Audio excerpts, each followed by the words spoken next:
আজ আমরা এই ভিডিওতে হেলদিভাবে আলু পরোটা তৈরির রহস্য উদ্ঘাটন করব, যেটা খেয়ে ছোট বাচ্চা থেকে বয়স্ক সবাই মজা পাবে। আর এই শীতের ব্রেকফাস্ট বা ডিনারে গরম গরম পরোটা হলে তো মন্দ হয় না। তো এবার প্রথমে সেদ্ধ আলু বেশ খানিকটা নিতে হবে। আমি নতুন আলু নিয়েছি কারণ এটার টেস্ট খুবই ভালো। এবার এর মধ্যে কিছুটা সেদ্ধ গাজরও দিয়ে দেব। বাচ্চারা যদি সবজি খেতে না চায়, এভাবে মিশিয়ে খাওয়ালে নিমিষেই শেষ করে ফেলবে। এবার আলু আর গাজর ভালোভাবে মেখে নিয়ে এতে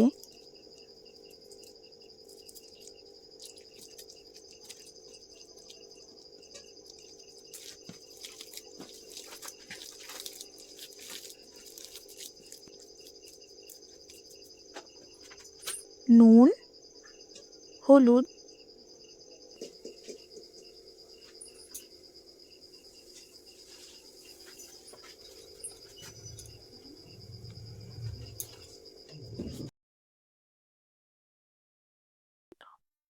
আমচুর পাউডার, একটু চাট মশলা আর এই ভাজা মশলাটা দেব।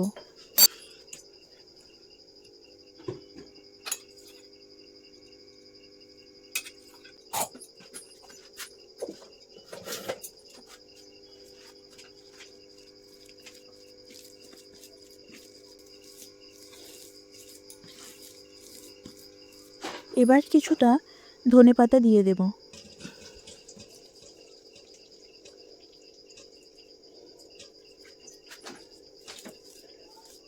সবগুলোকে একসাথে মেখে সাইডে রেখে দিলাম। এবার কি ভাবছেন, পরোটা কি করে হেলদি হবে, সেটাই তো?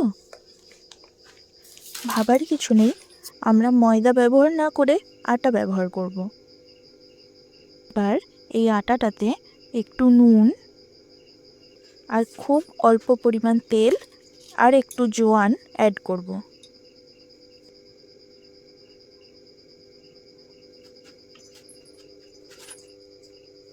এরপর কুসুম গরম জলে আটাটা ভালোভাবে মাখতে হবে।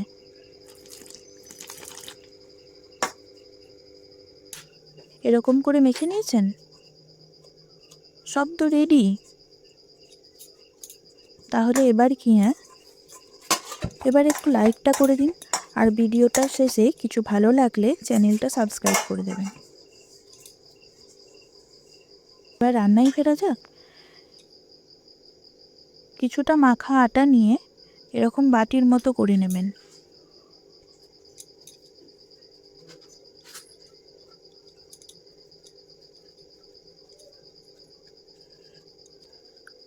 তারপর পুটুলিতে খাজনা ভরার মতো আলুর স্টাফিংটা পুরে দেবেন।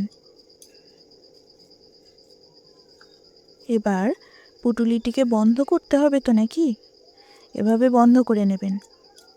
ব্যাস, খাজানা মানে আলু সুরক্ষিত।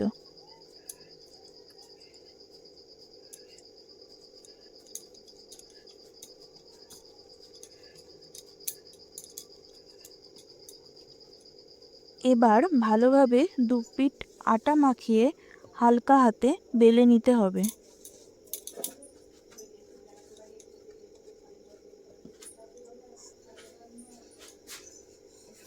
হয়েছে? আরে হালকা হালকা করে বেলুন।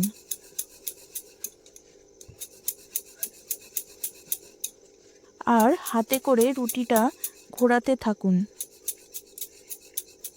হলো তো?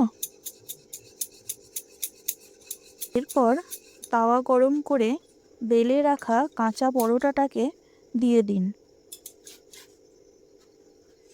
আর চিন্তা নেই, রহস্য অনেকটাই সমাধান হয়ে এসেছে। এবার পরোটাটাকে উল্টে নিন।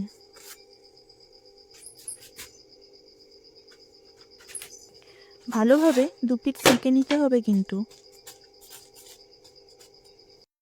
এবারে 1 চামচ ঘি নিলাম। এই পিঠে লাগিয়ে নিলাম। এবারে অন্য পিঠেও লাগিয়ে নেব।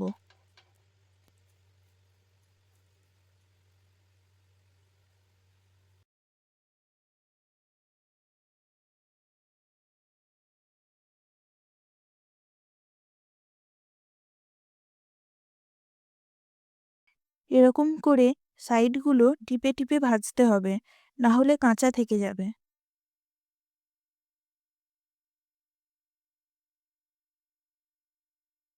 হয়ে গেছে।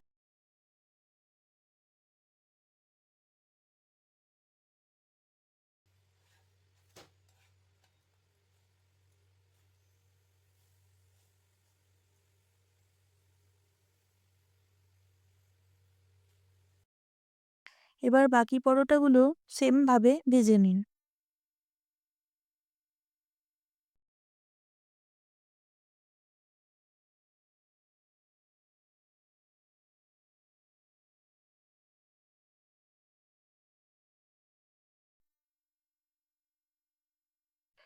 তারপর পরোটার ওপর একটু বাটার লাগিয়ে দই আর আচার সহযোগে পরিবেশন করুন।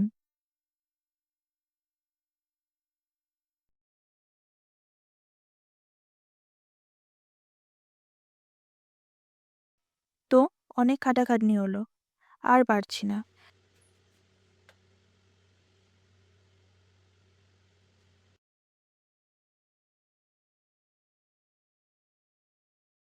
আপনিও করে খেয়ে নিয়ে জানাবেন কমেন্ট করে কেমন লাগলো হেলদি মুচমুচে গরম পরোটা। টাটা।